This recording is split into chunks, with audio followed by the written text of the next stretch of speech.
आप कैसे हो? अच्छे। ठीक है। अब आज मैं आपको कहानी सुनाऊंगी। क्या सुनाऊंगी? कहानी। कहानी होगी लालची कुत्ता। किसकी होगी? लालची कुत्ता। ठीक है। लालची कुत्ता की कहानी कैसे है? एक बार एक कुत्ता था। क्या था? कुत्ता। ध्यान से सुनना है। मैं आपको उसमें से क्वेश्चन पूछूंगी। क्या पूछूंगी? एक बार एक कुत्ता था, वह बहुत लालची था। क्या था? लालची। ठीक है।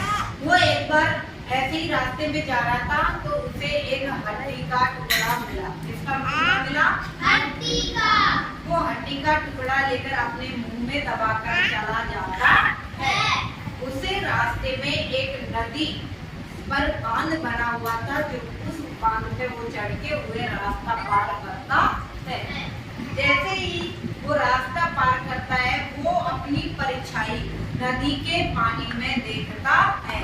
किसमें देखता है? नदी के पानी में। किसमें देखता है? नदी के पानी में। नदी के पानी में अपनी परछाई देखता है। जैसे ही कुत्ते ने अपनी परछाई देखी तो उसे लगा कि मेरे सामने एक दूसरा कुत्ता है और जिसके मुंह में दूसरी हड्डी का टुकड़ा है। कुत्ते के मन में लालच आ गया तो उसने क्या किया? खुद के हड्डी को भूल गया। उनके मुंह में जो हड्डी लगी हुई थी उसे तो भूल गया और सामने वाले की जो परछाई में हड्डी दिख रही थी उसकी तरफ वो भौंकने लगा। जैसे ही कुत्ते ने भौंकने को मुंह खोला, क्या खोला? तो कुत्ते की हड्डी किसमें गिर गई? पानी में। किसमें गिर गई? पानी में। कुत्ता उदास हुआ और भूखा का भूखा रह गया। इससे हमें क्या शिक्षा मिलती है? कि लालच बुरी सदा है, अर्थात हमें कभी लालच नहीं करना चाहिए। ठीक है। अब इस कहानी को कौन सुनाएगा? आ जाओ।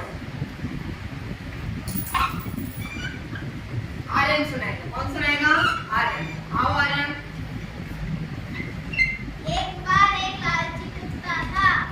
उसको एक रास्ते पर हड्डी मिली। हड्डी का टुकड़ा मिला। लालची कुत्ता नदी को पार करने के लिए चल जाता। उसने अपनी परछाई देखी और भौंकने लगा। जैसे लालची कुत्ता जैसे ही भौंका, उसकी हड्डी नदी के अंदर गिर गई। लालची कुत्ता उदास हो गया। इससे हमें क्या शिक्षा मिलती है? लालच बुरी बला है, अर्थात हमें लालच कभी नहीं करना चाहिए। ठीक है। और आप सबको ये कहानी घर से याद करके आनी है। क्या करके आनी है? याद करके आनी है। चलो आज के लिए ये एक्टिविटी पूर्ण हुई और अपन कल कौन सी एक्टिविटी करेंगे? दूसरी एक्टिविटी करेंगे। क्या करेंगे? दूसरी एक्टिविटी। चलो आज के लिए बाय।